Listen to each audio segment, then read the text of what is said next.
আমাদের বর্তমান জীবনের সবচেয়ে ভয়ঙ্কর ব্যাপার হলো আমাদের হাসপাতালে প্রায় অর্ধেক বেডেই মানসিক আর স্নায়বিক রোগীতে পূর্ণ, যারা অতীত আর আগামীর চিন্তায় ভারাক্রান্ত হয়ে ভেঙে পড়ে। অথচ তাদের অনেকেই আজ আনন্দে জীবন কাটাতে পারতেন যদি শুধু তারা যিশুর সেই কথাটা মনে রাখতেন, আগামীকালের জন্য দুশ্চিন্তা করো না, অথবা স্যার উইলিয়াম আসলারের সেই কথা, রোজকার জীবনযাপন করো। এই কথাগুলো যদি তারা মনে রাখতেন, আপনি বা আমি এই মুহূর্তে দাঁড়িয়ে আছি দুই অসীমের সন্ধিক্ষণে, যে বিশাল অতীত চিরকাল রয়ে গেছে আর যে আগামী ভবিষ্যৎ চিরকাল থাকবে। আমরা এই দুই কালের কোনোটাতেই সম্ভবত থাকতে পারি না, না এক মুহূর্তও না। এরকমভাবে থাকতে গেলে আমাদের শরীর আর মন শেষ হয়ে যাবে। তাই যা থাকা সম্ভব তাই তাকিয়ে আসুন, এখন থেকে ঘুমানোর সময় পর্যন্ত। রবার্ট লুই স্টিভেনসন বলেছেন, যত কঠিন বাড়ি হোক, মানুষ রাত অবধি তার বোঝা বইতে পারে। যে কোনো লোকেই যত কঠিন হোক তার কাজ করতে পারে একদিনের জন্য। যে কোনো মানুষ আনন্দে ধৈর্য নিয়ে সুন্দরভাবে সূর্যাস্ত পর্যন্ত বেঁচে থাকতে পারে। আর জীবনের অর্থই হচ্ছে ঠিক তাই। স্টিফেন লিকক একবার বলেছিলেন, আমাদের জীবনের ছোট্ট শুভযাত্রা কি অদ্ভুত।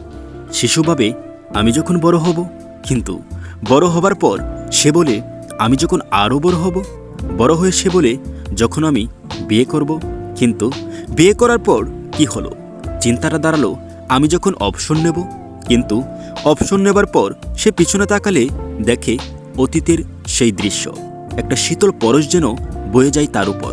সবই সে উপভোগ থেকে বঞ্চিত হয়েছে।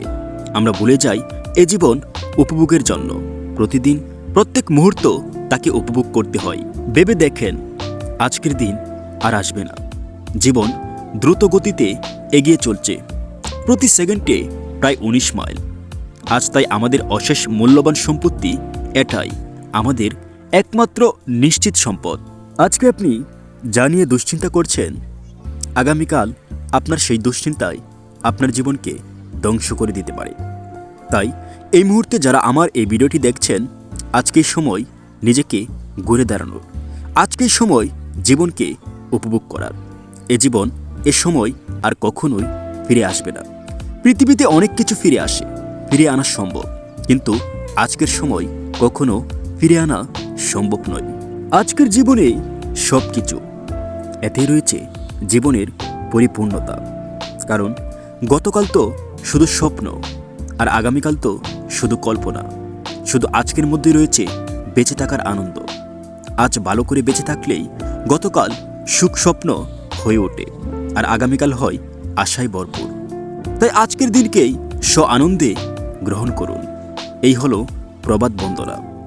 জীবন জীবনের মতো চলবে না, জীবনকে জীবনের মতো চালাতে হবে। এ জীবন উপভোগ করুন, কখনো আর এ সময় ফিরে পাবেন না। শুধু শুধু দুশ্চিন্তা করে এই সুন্দর জীবনটাকে ধ্বংসের পথে ঠেলে দিবেন না। অবশ্যই কালকের জন্য চিন্তা করবেন, কালকের জন্য সুন্দর পরিকল্পনা করবেন।